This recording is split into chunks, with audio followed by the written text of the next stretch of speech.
Perkenalkan, nama saya Alusius Sawu. Saya dari kelas 12 IPS 8 akan membawakan khotbah dengan tema Yesus Raja Damai. Merupakan suatu ilusi kalau kita bisa hidup damai dalam dunia ini tanpa Yesus Kristus. Semua situasi dalam dunia ini selalu mengutamakan kepentingan pribadi, ingin menjatuhkan dan menghancurkan satu sama lain, bahkan dalam rumah tangga dan hidup bergereja sekalipun. Padahal definisi speech berbicara tentang freedom, di mana tidak ada permusuhan satu sama lain. Ketenangan, kenyataannya, situasi dunia, sangat kacau dan apapun bisa terjadi. Tiba-tiba, musik kedamaian hidup kita, Yesaya 8 bagian terakhir sampai Yesaya 9:7 berbicara mengenai nubuat Raja Damai.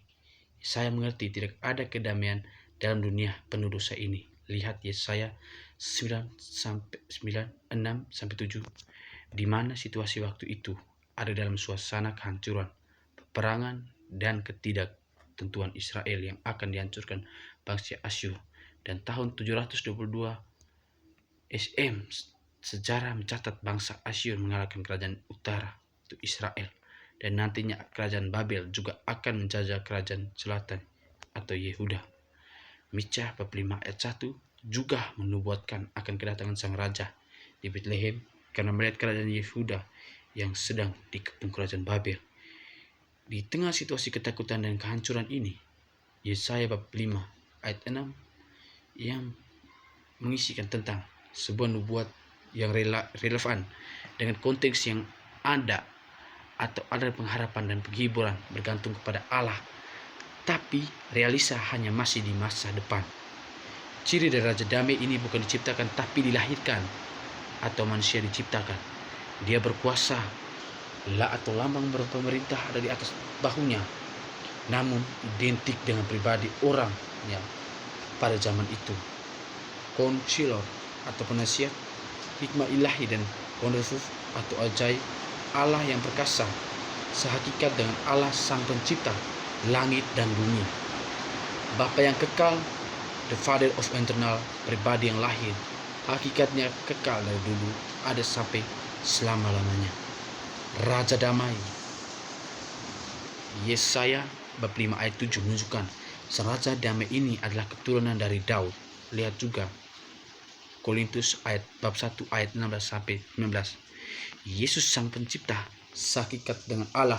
Roma 8:58, Yesaya berkata, sebelum Abraham ada, dia sudah ada.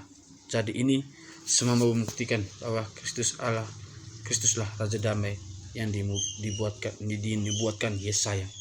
Lalu di tengah situasi dunia tidak menentu ini, bagaimana kita bisa mendapatkan kedamaian, ketenangan? Yesus Raja Damai berarti dia adalah sumber damai. Ini berarti Yesus yang membuatkan dan memberikan kedamaian untuk kita. Sebelum kita bisa mendapatkan kedamaian, kita harus menerima anugerah, kasih, karunia dari Tuhan terlebih dahulu. Menerima Kristus. Kita yang jahat ada dan berdosa adalah musuh Allah. Namun kita sudah diperdamaikan melalui pengorbanan Yesus Kristus dan dipersatukan. Kita dibenarkan oleh iman, bukan lagi musuh Allah, dan ada damai sejahtera karena Kristus. Terima kasih karunia dari Yesus Kristus, kalau kita bisa mendapatkan kedamaian dalam dunia ini, meski dalam situasi apapun juga. Amin.